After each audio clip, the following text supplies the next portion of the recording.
Welcome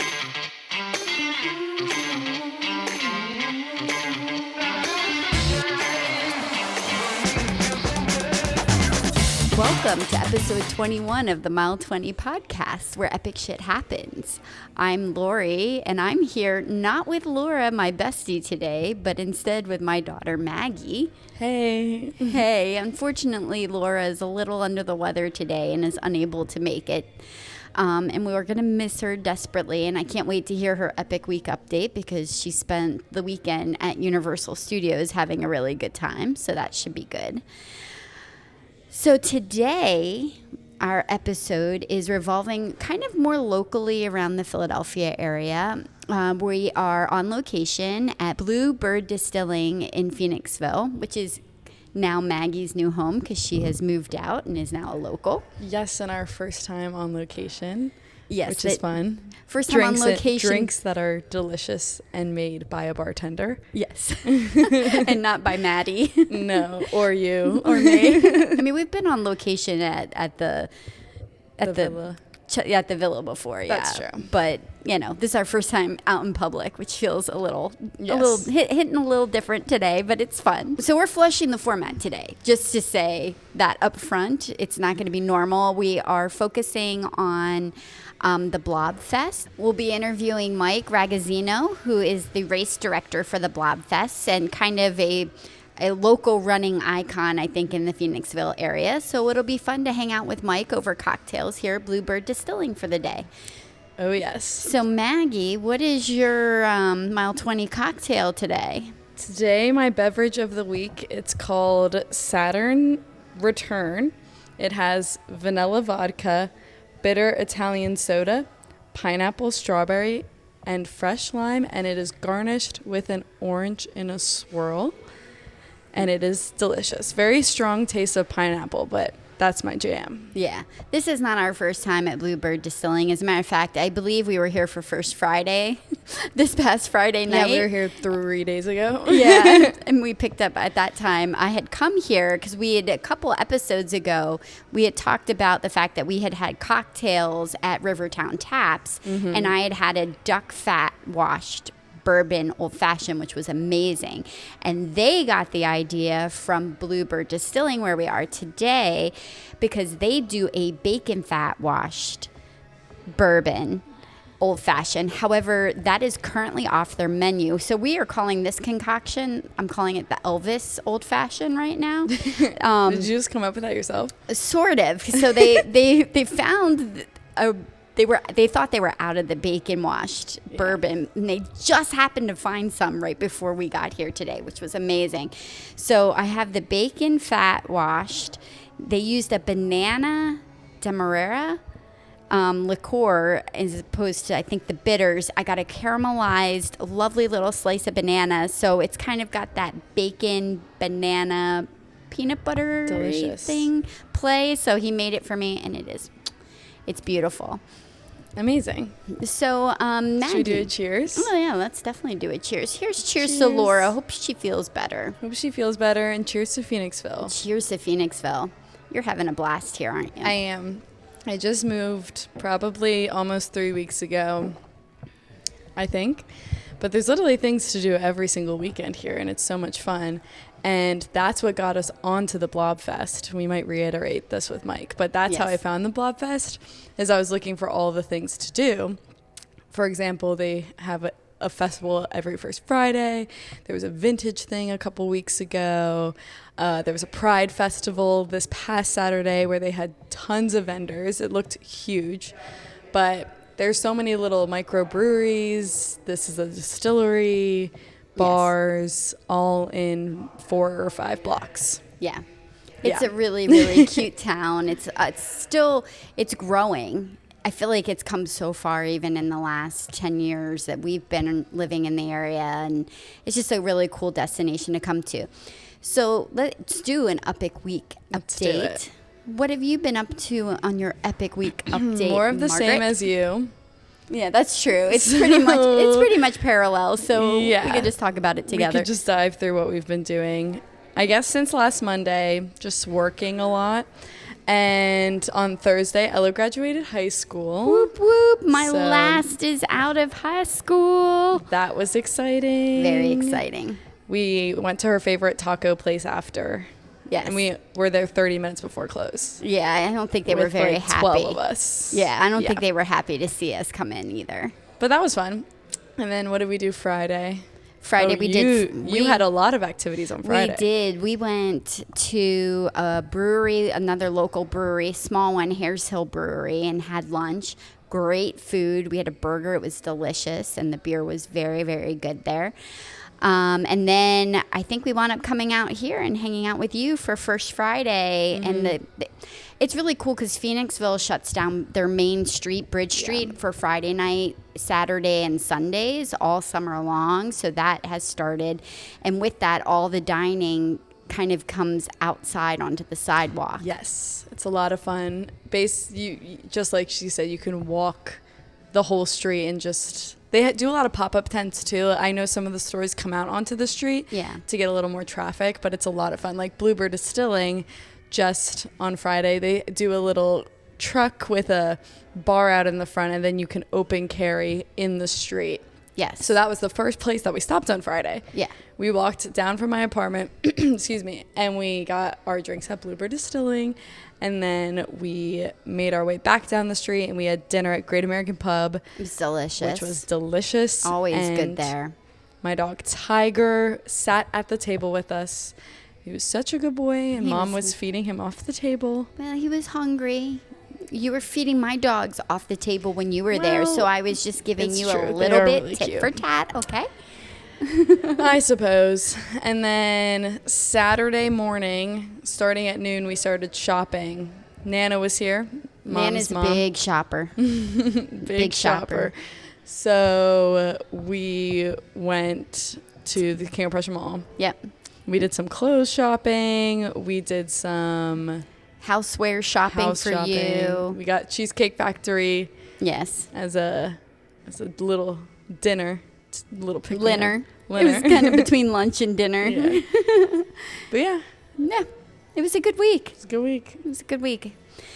Well, I guess we'll cut back and come back when we can introduce Mike. We're waiting for him to arrive, and we'll be back. Well, we'd like to welcome Michael Ragozzino from the Phoenixville area with us, race director for the BlobFest. Welcome. Thank you. I'm happy to be here. Great. I'm so glad you're here with us today. So would you like to tell us what you're drinking today? Oh goodness, it's called the Loaded Dice, Yes. otherwise known as the Elvis. Yes. It's really the Loaded Dice. I had no idea what I was talking about earlier. It has hints of banana and bacon fat bourbon, and I'm not quite sure what else is in it, but I will say that it's filled with deliciousness. It is deliciousness. We're going to say cheers to you to the beginning of this podcast. Welcome Thank to you for Mile joining 20. us. Cheers. Yes. Thank you. We are live from Bluebird Distilling in Phoenixville. So grateful to them to have us here. Yes. Thank you. So tell us a little bit about yourself. Like, are you from Phoenixville? Like, born and raised? I was not born and raised in Phoenixville. I was not born and raised in Pennsylvania, actually. No? I'm from Connecticut originally. Grew up there until college. Went to Harvard undergrad. Nice. And yeah, it's something that honestly I had not been telling very many people until recently, and suddenly I'm a little bit more proud of it. You should be super proud of Well, Harvard. thank That's you. a big deal. That's a Thank very you. big deal. And like I said, little bit more proud of it recently. Yeah. Oh, I love their, Yeah. I love their classes, their free classes. I was thinking about taking one myself. Oh, no doubt. But then after that, I moved to New Haven, back in Connecticut, and lived there until I turned 30, and then traveled to North Carolina for a while, and then ended up here in Pennsylvania. Where were you in North Carolina? I was just outside of Charlotte, What part? right near Davidson, North Carolina. Okay, because we actually lived in Mooresville for 2 years. Oh, get out of But here. like a long, like eons ago. That's where I was born. No, you were born in Raleigh, honey. But that's how many eons ago. Yeah, that's true. Yeah, she was little. She was preschool. Let's put it that way. My son was born in Huntersville. Okay. Yes. Yep. and I tutored students at Lake Norman High School, so I know that area very well. Yep. So are you currently a teacher? Still teaching? I am not currently a teacher. Actually, that has just changed in the last year. So I taught at Ursinus College here in Collegeville for about 10 years. I taught their freshman seminar called the Common Intellectual Experience, and absolutely loved it. And at the same time, I was developing a race direction company. Yeah. And the race direction company, Pennsylvania Running Company, really just took off. And then in the last, I would say, 2 years, allowed me to make the hard decision to say goodbye to teaching. Really? So you're doing that full time now? I am now doing it full time. Well, yes. That's got to be hard because they're probably both passion projects, right? Like you have to have a passion for both things in order to, Absolutely. do that as a career. Absolutely. I started having a little bit of trouble in the classroom, particularly around the time when ChatGPT came out. Oh, yeah. Yeah. And it changed the dynamic between professor and student. Yeah. And I knew that if I was going to really work on navigating that, it would take a lot of dedicated focus. Yeah. And I was working so hard on the other part of things, on the race direction part of things, and that had really just kind of taken over my life. Yeah. That I decided it was time to walk away from teaching and really just focus full time on the race direction. Wow. So, like, what all are the races that you direct, or what races do you guys put on? So we put on about 15 to 18 per year.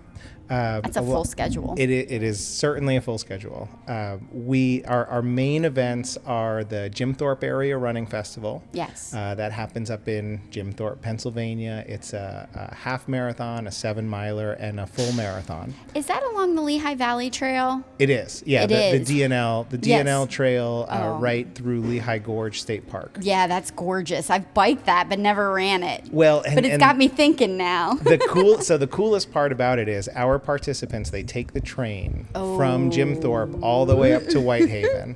It's the old-fashioned scenic. When is that? It's October. I looked. Isn't it October? It's the last weekend in April.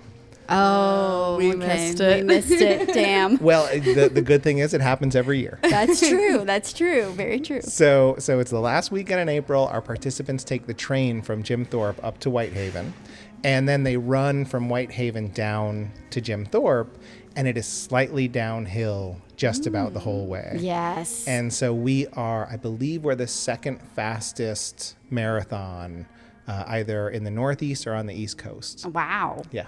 That's some good accolades there. The fastest is somewhere in the Berkshires where they just run straight downhill the whole time. Right. So how many people do you typically have run that race, the marathon at least? I know that the other ones usually have a lot of numbers, but marathons can sometimes run smaller. So the marathon has grown year after year. Mm-hmm. This past year, we had 750 who signed up for it. And I believe we had 690 who finished it. Yeah. Nice. Yeah. That's wonderful. So what is your time cutoff? Before we got started today, we were talking about time cutoffs, and I was explaining to Michael that we are a little slower when we run our marathons. Well, for that one, it's 6.5 hours. Okay. But it's 6.5 hours starting at 8 o'clock, and we open up the starting line at 7:15. Oh, that's fabulous. Right. So, like, if you think you're going to be a little slower, you can start a little sooner? Absolutely. Oh, I love that. Yeah. That's a really great way of doing it. Yeah, we've had people who have emailed us, and that's the nice part about being a small race direction company. Yeah. We have people who email us who say, "I really want to do this. It's going to take me 8 hours. What can I do?" We've accommodated people who wanted to start as early as 6 o'clock in the morning at times. Yeah, and it's great to be able to respond to people like that. It is. We always talk about how important, like, a race is, like the back of the pack culture. Like, everybody makes it, the vast majority of people can make it to the end to experience all the good stuff that happens, the festivals at the end, the celebration. But there are so many people, I feel like, that are more back of the packers. And a race really shows its character with how they treat those people that are in the back of the pack, because they're working probably a little harder in some instances, sometimes not, but they're out there for so much longer than all the fasties. Fighting through an injury. Yeah. Maggie ran Philly last year with an IT injury, so yeah. Well, I was thinking when you were talking about how back of the pack friendly your races are and the flexibility you get from people, I noticed with the BlobFest that you're hosting in a couple weeks that people could change day of, what length they wanted to go. Could they also register the day of? Oh, absolutely. I mean, we try to keep our races open for as long as possible. BlobFest, thankfully, knock on wood, is one of those races that does not sell out. Because we have such a large venue here in Phoenixville. And, you talk about that back of the pack culture, and it's really funny that you bring that up. We had yesterday our local running club here. It's called the RUNegades. Yes. So the RUNegades Running Club hosted a Global Running Day celebration. And we had teams from all over come and run as many laps around the track as they possibly could up at the Phoenixville track. Oh, wow. And my team name was the Renegades Mullet because we are the party in the back. Yes. So whenever I get together with the running group or my running friends, we joke that we're the party in the back. We're slow, but we have a whole lot of fun. Yes. And we just enjoy ourselves every step. That is awesome. I think that's, well, obviously, I feel like that's the way it should be done. I mean, I applaud people who are pushing their physical prowess, because I know that there are people that work so hard to get PRs and to qualify for Boston. And it's a very big deal because it does take such sacrifice personally to train that hard for a race. So I'm not discounting that at all. However, I definitely like the party in the back. There's a bit of a different vibe. You're on the course for a lot longer. Yeah. You when you get to the aid stations, you don't mind, stopping and saying hello to the volunteers, and you're not thank just them profusely. Exactly. You're not just grabbing that water and chugging it down and throwing your cup in the middle of the road somewhere. If you're in the back of the pack and you're throwing your cup in the middle of the trail, you're doing something wrong. Yeah, I agree 100% with that. 100%, because we are very careful to make sure we put our garbage in the right spot. It's true. Especially from our mile 20 beverage. It has ended up in some interesting places, but it's always in a place that I know it'll be picked up and it'll be okay. So when I first moved into the area, I actually kind of focused more on the Downingtown running scene, and I wish I had kind of looked more Phoenixville, because I'm directly between the two little small towns. Your RUNegades sounds really kind of cool. I was checking out your website. So how long has RUNegades been in existence, and what's your membership like? So we started in 2018. It was really, I noticed I had just moved to Phoenixville. I noticed my neighbor would run by every once in a while, and I was a runner myself. And eventually, we both found ourselves outside at the same time. Finally. Exactly. And I said, hey, I noticed that you run. Could you recommend some running routes in the area? And she was just this fountain of information and told me all the places that I could run. So she and I started running together. And then a little while after that, we said, well, why don't we get some more people involved in this? Yeah. And we started running. I'll never forget it. The first quote-unquote group run we had as the RUNegades. It was raining. There were 3 of us that started under the Gay Street Bridge. And we had the best time, but it was the sad little pack of people. And eventually we decided, you know what, why don't we go over to Steel City, the coffee shop here in town? Why don't we start there, so that when we finish, we could all have a cup of coffee and chat about our runs. And then slowly but surely it just gained momentum, and more people joined. Now we have on our Facebook group, it's I think 4,600 members. Oh my goodness. That's phenomenal. And we now have group runs on Mondays, Tuesdays, Thursdays. We have 2 on Fridays. Yeah. We have group runs in Phoenixville, in Pottstown, in Royersford. our biggest one now is Tuesday nights at the Rec Room right here on Bridge Street in Phoenixville. Yeah. Last Tuesday was our largest ever. We had 55 runners for just a regular group run. I was going to say, I walked my dog and I saw a lot of runners at the Rec Room and I didn't know what it was about. There's a lot of groups in Phoenixville as well, different running groups. Right. So I can't pinpoint which ones are which when I see groups of people out and about. Well, and that's the great part. That's what I love about Phoenixville so much. There are different running groups. We're not in competition with each other. Everybody runs with all the different groups. I know the guys who run the Phoenixville Beer Runners.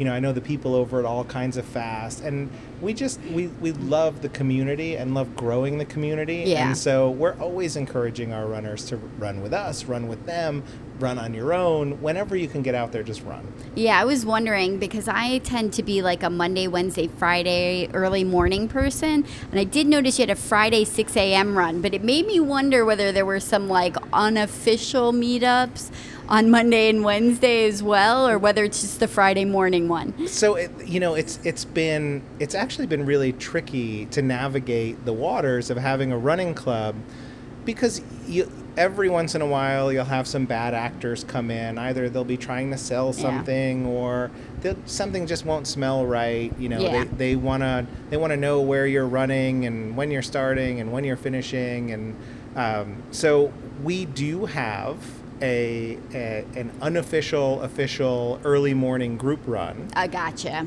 You have to go to it once. Yeah. And then you're allowed into it on the Facebook page, so we know exactly who you are. So I think everybody in that group probably appreciates it's a that screening safeguard. Run. Yeah, a screening run. Exactly. That's so fair. you can start on our Friday morning group run at Steel Cities at 6 a.m. Yeah.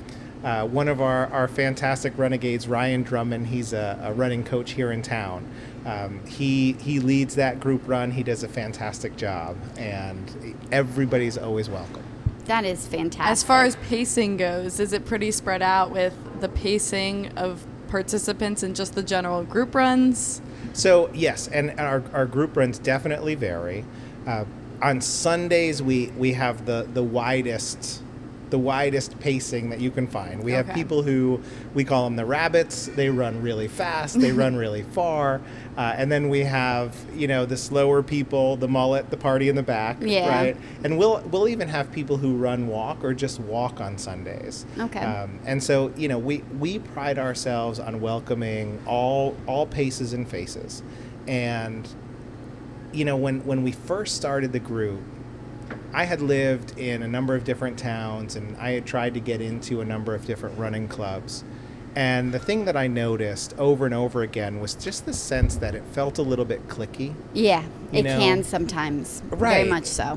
Whether, if you're not fast enough, or if you just don't know the right people. Yeah. And we really have striven to make the RUNegades inclusive for everybody. So when you show up for the first time, there's someone who says, "Hey, you're new. Yeah.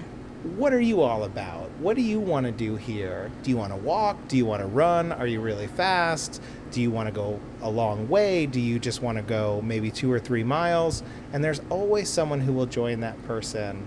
And then afterwards, we make sure that everybody feels really welcome.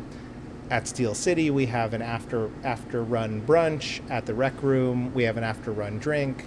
So it's just making sure that everybody feels super welcome and wants to come back, because it's hard to get up that courage to come out and join a running group. Yeah, especially not knowing what to expect when you get there, and you don't know whether you're going to be by yourself. You don't know the routes. It can be stressful. but for the most part, runners are very cool people. Oh, no doubt. I mean, you do have a few, that have their own thing going on. But for the most part, our community is very non-judgmental and very opening and welcoming, which is the one thing that drew me to it immediately. And running in a group is so motivating, and they really become a tribe of your people. The thing that I am most proud of when we talk about the RUNegades, there are so many people who have said, "I didn't have my tribe. I didn't feel like I fit in anywhere. I either just moved here, or I got divorced, or I was going through a breakup, or some crisis in my life, and I found the Renegades, and I feel like I found my people. Yeah. And that always makes, that's better to me than someone setting a PR. Right. I agree with that too. So how is like the Renegades, are they interwoven with the Pennsylvania Running Company at all? Or are they two separate entities? Like how is that navigated between the two groups? So they are two separate entities, but the Renegades, they come out and they volunteer a lot at the Pennsylvania Running Company races. The Pennsylvania Running Company runs events that are all in the area here. Okay. And so, really as part of that larger community, we tap into the local clubs, and particularly the Renegades, to, have people come out and volunteer, have them run, just have them be a part of things. And that's another part of all of it. It's not just running and health and fitness physically. Yeah. It's also, there's a mental component, right? Like absolutely. when you're part of a group, when you're part of a unit that just, has a common goal, you feel better. Yeah. And that's what the Renegades does. I love that.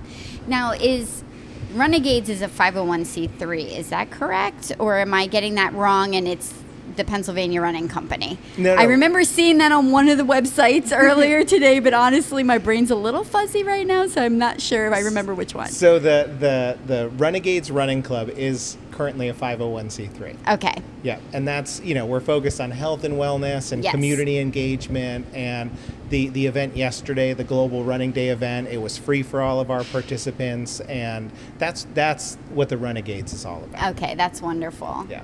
That's wonderful. So let's hear more about BlobFest and all the activities that are upcoming in that regard. Well, can I just interject for just a moment? Because during my research today, I feel like everybody's heard of The Blob, right? The movie in the 1950s something. I actually don't think so. Really? I think only people in Phoenixville and the surrounding area know what The Really? Blob is. I thought it was a classic horror movie from the 1950s. Maybe it's just my age group, because I had a ton of friends come and visit, and I was like, oh, the Colonial Theater, that's where The Blob was filmed, and they were all like, what? What's that? And then, of course, we watched it and saw the film, and they're like, oh, but have people from your age group, do they know who Steve McQueen is? Is that a familiar name? Just a little bit? No. Not at all. Okay. Well, that's I was born in the 70s, so it's 20 years before me too. But anyway, long story short, I was doing research about The Blob just because I thought it was cool. There is actually a police report. It is based on a true story, sort of. Of course, it's been embellished for Hollywood. September 27th of 1950, there were two officers in Philadelphia that filed an official police report stating that they saw something fall from the sky, and they went to go investigate it. And it was a 6-foot in diameter mass of a purple blob gelatinous substance. They actually filed this in a report. And it seemed to be vibrating and moving a little bit on its own. So then the two cops or police officers called. I swear to God, I saw this online. I don't know. It was an early ad for Jell-O. Was it a TikTok? It was not a TikTok. And then supposedly he called back up, and there was two other cops that came up, and they also saw it, but it completely evaporated in 30 minutes. But there was also supposedly then in the 1800s, late 1800s, there was a instance in New York that's been filed where they saw something drop from a sky. It was a gelatinous purple substance. And then I believe in aliens. And then again in Australia in 1969, and they were actually able to collect some of it and ran tests on it, and they found amino acids in it. Anyway, building block of life. I don't know what website I was looking at. I don't know if it's correct or not, but supposedly that's the story behind The Blob. In this area, it happened, and of course, the movie was made in 1958, and part of it was filmed in this area. So why is that? Why, what inspired you to decide that The Blob was going to be the theme? So, obviously Phoenixville is our hometown. Right. And every year Phoenixville has had the BlobFest. Yeah. Which celebrates this movie. Yes. And when I first moved to Phoenixville, like Maggie, I had not heard about the Blob. Never heard of the Blob before. I maybe somewhere in the recesses of my mind, I had remembered that there was a sci-fi movie called The Blob, but I didn't know that it was quite such a big deal. And I'm not sure it is such a big deal, but it's a big deal. But it's a big deal to us. Yes. Right? So I moved to Phoenixville, and I went to the first. I didn't go to the first BlobFest, but it was the first BlobFest for me. Right. And it was just every year it became this just fantastic local tradition. Yeah. And after we had started the running club and decided that we wanted to get into directing races, we thought, well, why not? Yeah. Direct a race in conjunction with BlobFest. There's so much fun stuff that we could do with that. There really is. So anybody who's not familiar with with the Blob or the iconic scenes from the Blob, one of the probably the most iconic scene, I think, from the movie is that the Blob takes over this movie theater and everybody runs out of the movie theater screaming. And the outside shot of that part of the movie is the Colonial Theater here in Phoenixville. So they re-show the Blob multiple times over the BlobFest weekend and also reenact the run out of the theater, which I've not seen, I have not participated in, but it sounds like so much fun. They already got the running going. Yes, it is a fantastic time. The street is packed with people, and everybody dresses up like it's the 1950s, and and they go into the theater to watch the movie, and when that scene happens is when everybody starts running out of the theater. So everyone outside is waiting with bated breath for it to occur. Oh, really? Yep, and then it happens and everyone goes crazy, and it's How far into the movie is it? I don't even know, because I actually have never seen the Blob myself. I just know of it. It's pretty far Is in it there deep? Because the Blob has to get big enough to swallow a movie theater. That's true.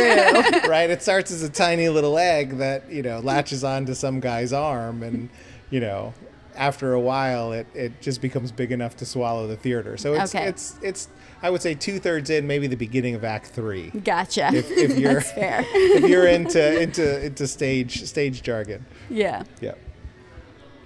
So the race itself, what inspired you besides just starting your running company to do specifically the BlobFest? There's a half marathon, 10K, 8K, 5K kids run? Well, or no 8K? No 8K. Yeah, this year it's a 5K, 10K, half marathon, and kids run. And the kids run has always been there. The first year we did it was a 5K. Okay. And really we just thought we want to be a part of this. Yeah. And it's such a cool local holiday. And as a race director, you're always looking for something that's going to make the race stand out, right? Yeah. Something that's going to want people to say, I want to do that race. Yes. It's different. Yeah. And, I have a theater background. I am a playwright. I have that's cool. I love theater. I have always enjoyed creating. My mom was a children's book author.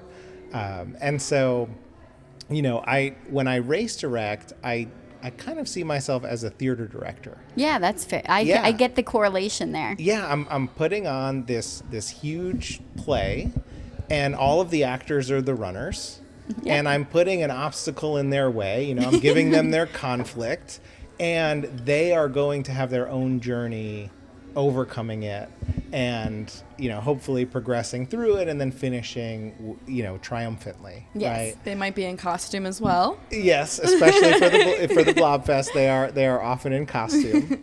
And wait, do we have to dress up for the half? you don't have to dress up for anything, But it's strongly encouraged. it is strongly There's a encouraged. costume competition element. With the run? I know. Yes. Oh. How do you do that in the heat of July, though? You would be amazed. You have to be really. We have had people who have run in full blob costumes. We have had women who have run in 1950s dresses.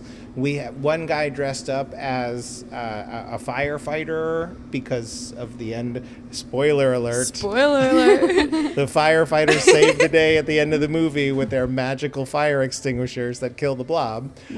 So we had someone who dressed up as in full firefighter gear and ran with a fire extinguisher. In July. Oh, yes. Wow. That's a commitment.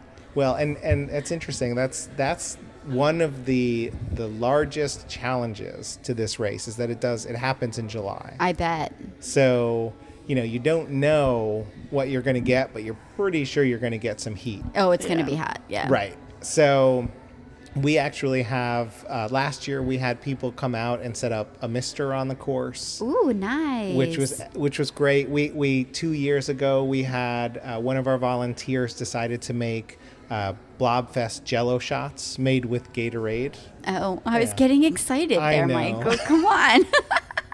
I know. It's a family event. I support that. So we had BlobFest Jello shots made with Gatorade at the top of Crombie Hill. Oh, nice. And we always have a group of kids after the kids run. Every year I buy a ton of water guns, and we all go out and we stand by the trestle bridge across from the foundry, and when the runners come back, all the kids go nuts spraying the runners with water. That does sound like fun. I'm getting excited for this. I'm really excited. I'm glad you pushed this. I am. I don't think I would have even known about it because I think we usually just slog our 12 miles, down the Chester Valley Trail or just around Chester Springs, which is hell on earth if you've ever ran through Chester Springs.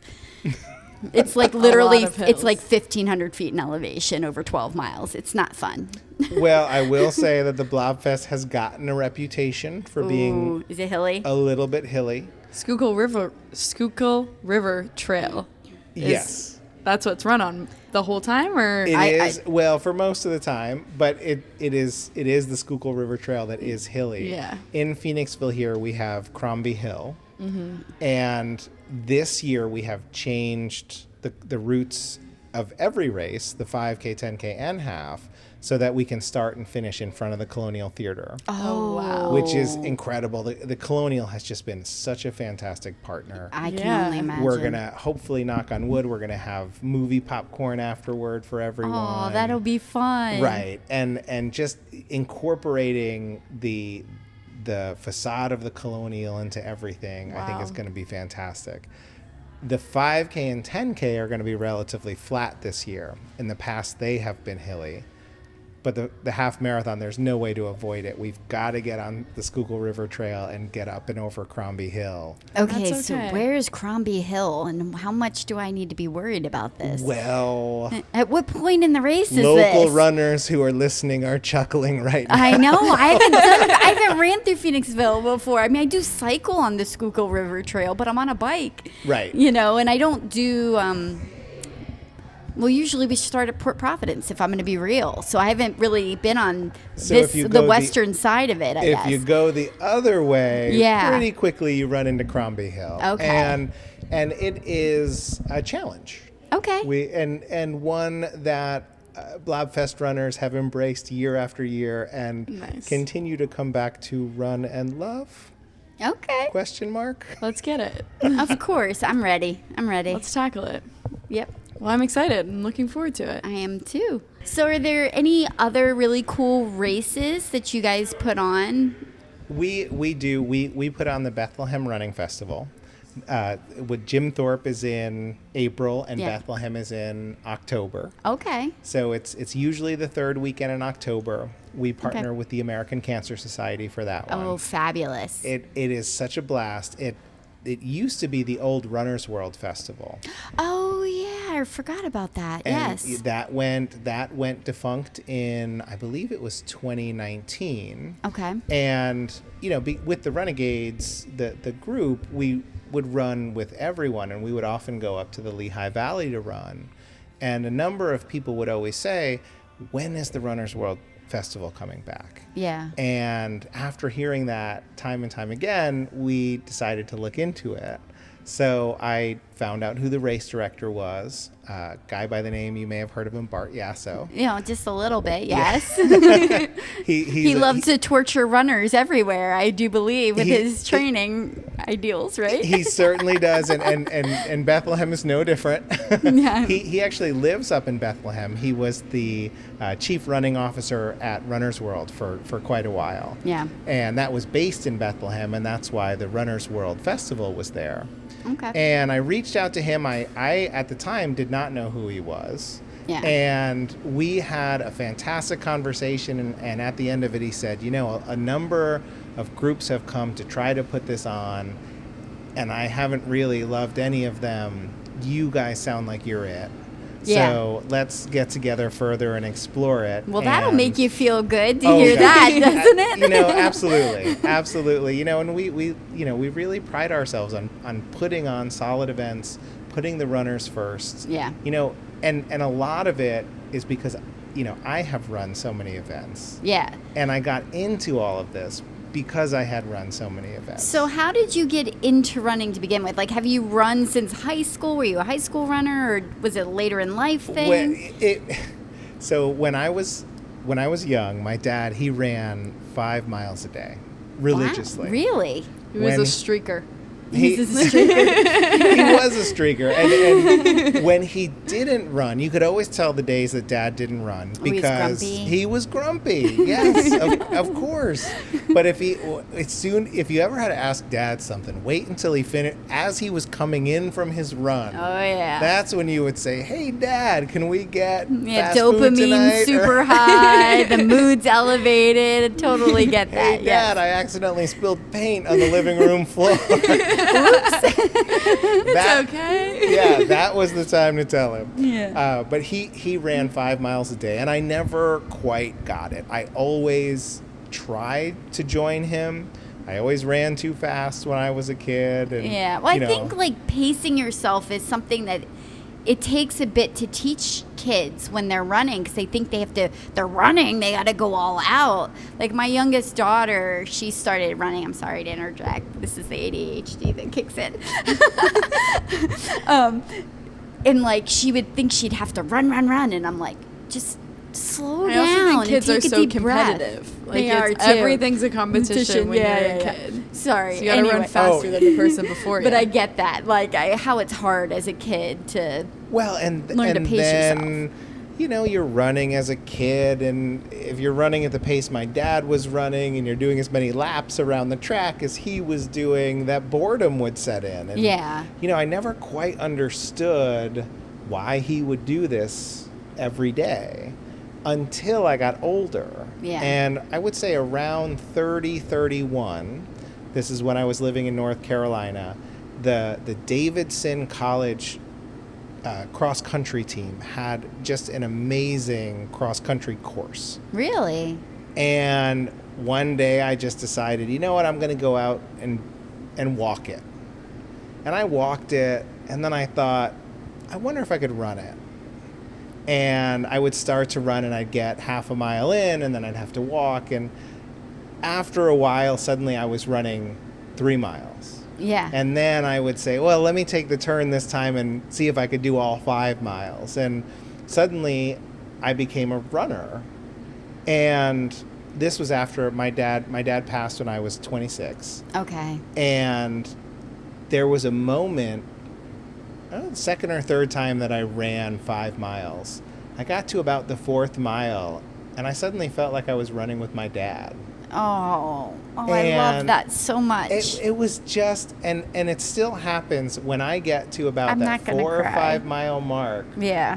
It's just like all of the noise in my head has kind of died away, and it's just me and the sound of my feet, particularly when I'm running alone. Yeah. And I think to myself, oh, hey, Dad, there you are. Yeah. Even now I can tap into that. And so for me, that's what really motivated me to become a longer distance runner. Yeah. And in 2017, I ran a half marathon every month. What? Yep. That's crazy. And On your own or a race? A race, Wow. a half marathon every month, and it was That's even hard. more impressive. That's very impressive. It was hard to find Wait, half marathons. are you a in, half fanatic? August. Well, I was. You were. Okay. And then the problem is, once you start a running company, you actually It's start addictive. running a lot Yeah. less. Oh, I believe it. I believe it. Yeah, because it's sudden. There's something about it where you're constantly doing it, but you're constantly directing it Yeah. and organizing it rather than just Has it participating in it. killed any of your love of running? Is a good question, because I always get afraid that if I made something I really loved my career, that I would lose a little bit of its luster because it becomes a job. It hasn't killed my love of running. Okay. It has shifted my love of running. Okay. So, we were just talking about how much I used to enjoy running on my own. Yes. I don't get a chance to do that as much as I used to. Okay. But now I get to focus on what it means for the community. Right. Yesterday I told you we had the global running day. Team was called the Running Mullet. Yeah. I ordered a costume. It had a mullet component to it. And we all decided to dress up in 80s garb. So I had an MTV tank top and really short golden shorts. And, I love that. it's that. Yeah. It really, my love of running has transformed from a love of an individual or solo effort to, wow, what this does for the community and how it can really inspire people to come together and be a part of something that, I think nowadays we're lacking in our society. Yeah. Yeah, I always find the running space is kind of a sacred space. And it was interesting because when we interviewed Edith Zushman, because that's like their thing is bringing women empowerment, empowering women through running. So it's really cool just to it's across the board in the running community. It's empowering. Whether you're a man, whether you're a woman, whether you're somewhere in between, doesn't matter. It's just about running, getting out there, and the power that you feel by doing something good for yourself or for others. Just like when you're running in a group and somebody's having a bad day, believe it or not, when you're running, that's your time. They can talk to you and you become their sounding board. And that does so much good. It's just good vibes in the world. So many of our, I would say, core runners in our local running group here, they joined because of divorce or sickness or loss in some way, and it really does transform people's lives. Yeah. Not just the running aspect, but the whole community aspect of it. And that's what it gets me up every day, and that's just what I love about my job. That's awesome. That's really cool. One last question. Okay. Favorite race that you've ever ran? Oh. Not directed. Or a top 3. We won't put you on the spot. Okay. Yeah. Well, That's fair. Totally. Unless fine. you have one. You can put me on the spot. I do have one. It was by far the Baltimore Running Festival. Okay. Which distance? It was the half marathon. Okay. And Yes. it was actually the second time I ran it. The first time I ran it, I don't know if you've ever run. I haven't run the half. I've ran the full there twice. So you come around the man-made lake Yes. at Yep. mile 6 or so. Yeah. And the first time I came around that lake, I looked and I saw just a sea of people going up. Yeah. Yeah. Right? It's this enormous and long and grueling hill. Yes. Relentless. And I said to myself that first time, I'm going to make it up to the top of this hill. I did not make it up to the top of that hill. I made it maybe a third of the way up. Baltimore's tough. It's really tough. It is very tough. That That's a was tough my course. first half marathon ever. And my friend at the starting line, who had convinced me to sign up, said, oh, by the way, this is one of the hillier half marathons in the country. Right. Awesome. Yeah, exactly. Thanks, buddy. So Well, we're here now. exactly. So I came back from that first half marathon attempt, and I finished the half marathon. But my goal had been to run the whole thing, right? And I did not do that. And I came back from that, and I went over to Valley Forge here, locally, And they have this 5-mile loop. And that is not flat. It is not flat. It is not flat at all. There is at least one hill where I would look at that hill every time and I would say to myself, that's Baltimore. Okay, which one is it? Is it the one coming up back to the visitor center? Were you starting at the visitor center? I was starting at the Van Steuben statue. Okay, yeah. Which is about a mile from the visitor center. And I would run downhill to the visitor center. Okay. And then you would run to the other side of the park, and it's that other one on the other side of the park that runs up toward, I believe is it Mount Joy or Mount Misery? One of them. Yeah, I know which one you're talking about. They're both Misery to me. Yeah, they are. It's Mount Misery and Mount Misery.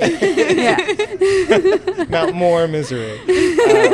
So it was that side, and every time I would look at it, because you could see that one from across the field. Like, it's coming. Yes, you do. And I would just get in my head and I would say, all right, this is Baltimore. And so every time I would train for that at least 3 times a week, I would run that hill. Wow. And the second time when I got back to Baltimore, I ran around that man-made lake. I started running up that hill and I just kept saying, this is it. This is Valley Forge. You know, I can do it. I've done this all year. And I kept thinking, all right, the hard part's coming. The hard part's coming. Yeah. And then suddenly I had gotten to the top.